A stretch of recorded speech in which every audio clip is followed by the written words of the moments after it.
Jadi afdalnya utamanya digabungin sekaligus dan dibarengin. Nah, yang keduanya apa tadi ya? Jadi ketika jahar lama tapi obatnya dikasih cepat gitu ya, kita ketinggalan. Iya. Jadi di dalam sholat awas jin iblis menggoda sholat kita dengan kehusuan dan tidak khusyuknya. Kadang-kadang kalau lagi sholat berjamaah baru jadi imam khusyuk banget. Giliran sekaya dewekan udah kayak kuda lompat cepat banget. Awasin hati-hati, ada tergolong daripada hukum riya di dalam sholatnya. Dilihat wah Ustaz Maroni hebat banget sholatnya, wah kelihatannya kalau lagi bareng-bareng. Tapi kalau lagi sholat sendiri, udah lempeng banget. Iya, kalau di dalam sholat juga ada tergolong kalimat riya. Nah, di dalam seperti tadi, kalau lagi sholat berjamaah Allah bacaannya juga sengaja dari ayat yang panjang-panjang supaya dibacanya enak, lama, gitu. Tapi kalau sholat jahar, udah kayak apa? Sholat sir udah kayak udah lompat karena nggak kedengeran suaranya. Iya, bukan apa dia baca ayat panjang orang kedengeran. Iya, nah disitulah kalimat-kalimat riya. Hati-hati di dalam sholat kita yang merusak ibadah kepada kita adalah dengan riya yang kita kerjakan.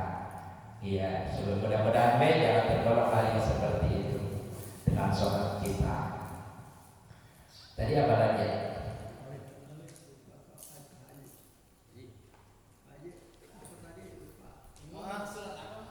Iya, jadi kalau seandainya kita sholat, imam bacaannya terlalu panjang. Kan Rasulullah juga menganjurkan kalau jadi imam tengok ke belakang. Kenapa harus ditengok ke belakang? Di belakang ada aki-aki, bukan anak muda semua. Ada orang yang lemah, ada orang yang kuat. Jadi jangan terlalu lama. Di samping kondisi orang yang lemah, yang sehat juga banyak. Kan yang sehat ada kebutuhan yang lain yang harus dikerjakan. Misalnya apakah dia lagi istirahat, dia kerja. Coba kalau sholatnya lama, apa buat istirahatnya? Nah, harus bisa mengimbangi kepada si makmum.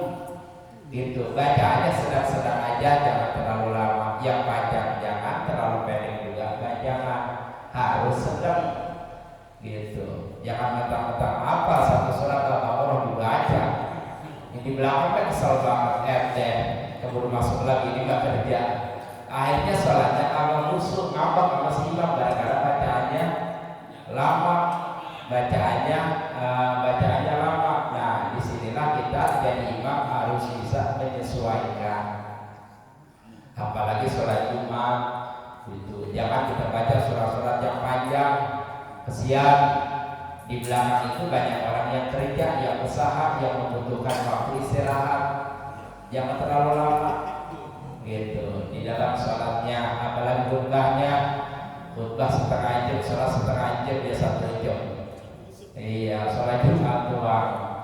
Kadang-kadang khutbah ada yang 30 menit, ada yang 40 menit. Kesian khutbahnya yang ketimbang rukun-rukunnya jangan terlalu banyak, jangan terlalu panjang.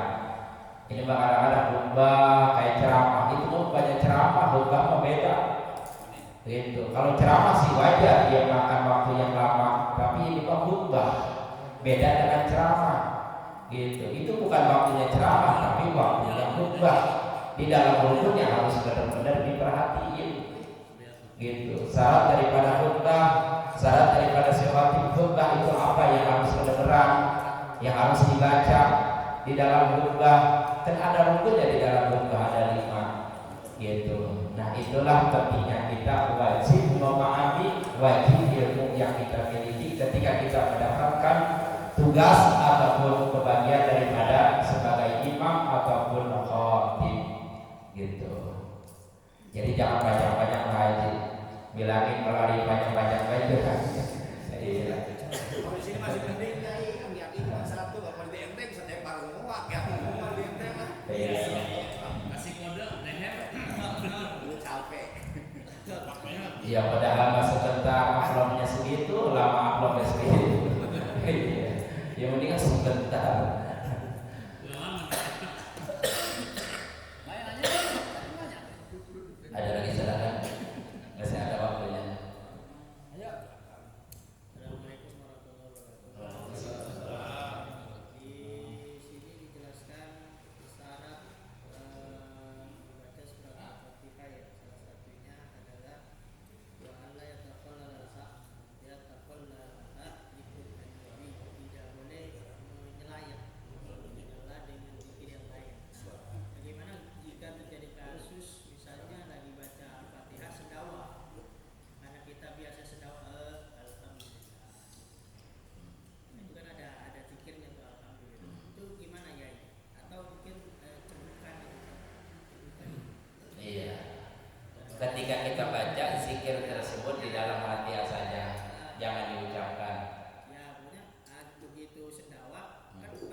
Ya seperti tadi misalnya dengan kalimat subhanallah, ketika ada orang yang baca imam dalam arti gerakannya kayak bacaannya kayak salah, kita kalimat subhanallah itu kagak ngapa-ngapa, itu bukannya zikrul nabi tapi tanbih dalam arti mengasih tahu kepada si imam dalam posisi lupa.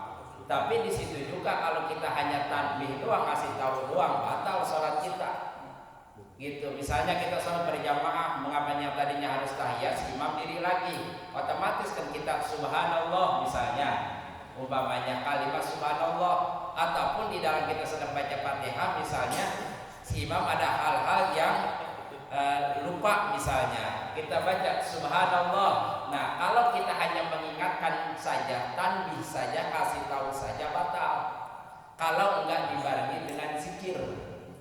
Iya, kita niatnya zikir, keduanya, pertamanya, yang keduanya kita kasih tahu si imam. Tapi kalau misalnya kita hanya niat kasih tahu si imam doang, kagak niat zikir, batal sholat kita. Karena di situ ada kalimat zikrul aznabi, ada zikir yang bukan di dalam sholat. Paham ya?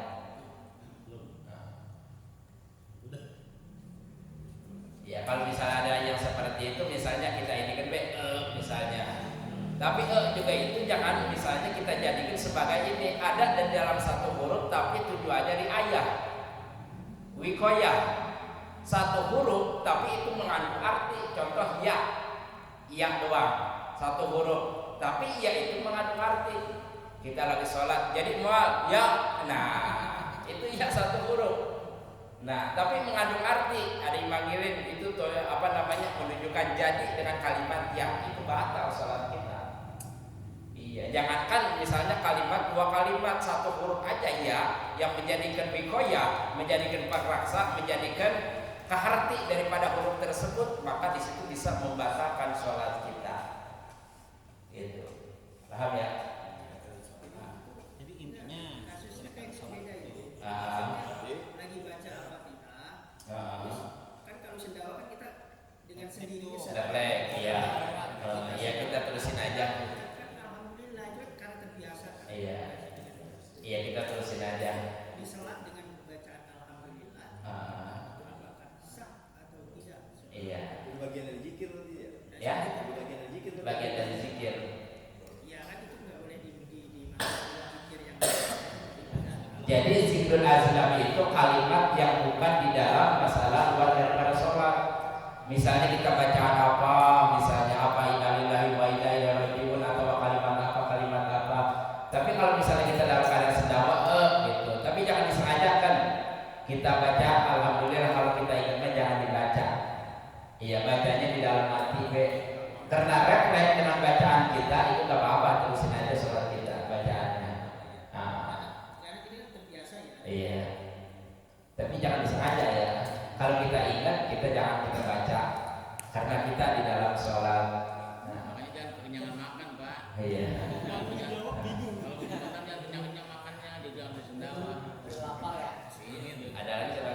Gitu kan. Rawan loh. Nama ini kita lagi kiai nih. Ini kiai bukan sebentar. Kalau misalkan sholat tarawih itu kan jumlahnya banyak. Kalau sholat fardu kan sesuai dengan bisa subuh misalkan bisa lah yang 4 rakaat. Kita tahu nih si imam ini akan bacanya suratnya atau kitabnya itu panjang. Tiba-tiba bolehkah kita nungguin sampai sengaja kita nungguin selesai Fatihah beliau baru kita mulai takbiratul ihram. Itu aja Ki. Iya, kalau kita menunda-nunda itu dikategorikan orang yang balas, orang yang lalai. Lebih baik si imam takbiratul ihram kita di belakang takbiratul ihram. Kadang-kadang untuk imam yang lama kalau lama banget ini mantap nungguin dulu gitu. Itu kadang-kadang begitu. Jadi lebih bagusnya si imam takbir kita di belakang takbir. Iya. Ada lagi sahabat? Masih ada ya. Semarak sekarang nih itu lagi di luar katanya Pak ya. Iya. Kalau di masker tuh mau kita lihat di TikTok kalau macam tuh ya. Terus pemimpin kita kan kebanyakan pada udah amanah tuh. Nah, kita menggunjing tuh bunuh itu apakah dapat dosa apa enggak Pak? Ah, Maksudnya dapat dosa nggak kalau kita membunuh gitu? iya. Kalau seandainya, Pemimpin kan kayak sekarang banyak tuh, iya. kayak orang DPR kan ya, gini gitu. Nah kita bahasa kita gini lah, saling dulu gitu itu gimana? Iya. Jadi dengan hal yang tersebut, dosa-dosa dia, kesalahan dia dibuktiin nama Allah, seolah-olah itu ajab buat dia. Tapi kita jangan lihatnya, jangan kita doain begares, kita doain mudah-mudahan cepat tobatnya. Itu. Iya, jangan kita ucapin begares dong. Gitu. Kan kita juga belum tentu. Dalam arti kita juga nanti mempunyai kesalahan apa yang namanya sifat manusia. Iya. Nah itu adalah kesalahan dia dibuktikan dizohirkan nama Allah dengan perbuatan hal yang seperti itu. Dinyatakan, diperlihatkan di masyarakat, jadi ketahuan orang-orang yang seperti itu. Kita yang melihatnya jangan begares loh. Kita doain mudah-mudahan cepat tobat. Iya. Gitu. Jangan misalnya ada orang misalnya maling digebukin dibawa ke polsek begares loh, jangan. Gitu. Mudah-mudahan dia cepat sadar, tobat, gitu, tidak mengulangi hal tersebut lagi dan doakan. Jangan kita katain, jangan kita celah,